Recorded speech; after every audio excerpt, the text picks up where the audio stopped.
లైంగిక వేధింపుల ఆరోపణలు ఎదుర్కొంటున్న స్వామి చైతన్యానంద సరస్వతి బాబాకు కోర్టు కస్టడీ విధించింది. 5 రోజులు కస్టడీకి అప్పగించింది. మరోవైపు వసంత్ కుంజ్లో Shri Sharada institute of Indian management and రీసెర్చ్లోని బాత్రూముల్లో కెమెరాలు పెట్టినట్లు పోలీసులు కోర్టుకు తెలిపారు.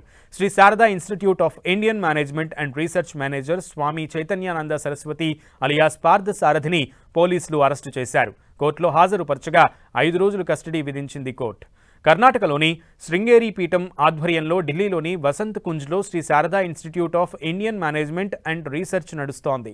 దానికి మేనేజర్గా పనిచేస్తున్న స్వామి చైతన్యానంద తమను లైంగికంగా వేధిస్తున్నాడని విద్యార్థినులు ఆరోపించారు. బలహీన వర్గాల కేటగిరీలో పీజీ మేనేజ్మెంట్ డిప్లొమా కోర్సులు చదువుతున్న విద్యార్థినులు ఈ నెల 24న పోలీసులకు ఫిర్యాదు చేశారు. ఈ ఫిర్యాదు తర్వాత ఆశ్రమంలోని 32 మంది విద్యార్థినులను పోలీసులు విచారించారు. వీరిలో 17 మంది అమ్మాయిలు చైతన్యానందపై లైంగిక వేధింపుల ఆరోపణలు చేశారు. ద్వేషపూరిత భాషను వాడుతున్నారని, శృంగార భరిత మెసేజ్లు చేస్తున్నారని, భౌతికంగా తాకేందుకు ప్రయత్నిస్తున్నారని తమ ఫిర్యాదులో తెలిపారు. ఇక ముఖ్యంగా డైరెక్టర్కు లొంగిపోవాలని ఆశ్రమంలోని మహిళా సిబ్బంది, అడ్మినిస్ట్రేటివ్ సిబ్బంది కూడా ఒత్తిడి చేస్తున్నట్లుగా విద్యార్థినులు ఆరోపించారు. దీంతో కేసు నమోదు చేసిన పోలీసులు దర్యాప్తు ప్రారంభించారు. అప్పటి నుంచి ఆయన పరారీలో ఉన్నారు. ఈ క్రమంలో ఆగ్రాలో ఆయనను అదుపులోకి తీసుకున్నారు. అక్కడి నుంచి ఢిల్లీకి తరలించి కోర్టు ముందు ప్రవేశపెట్టారు. కోర్టు ఆదేశాలతో కస్టడీకి తరలించారు.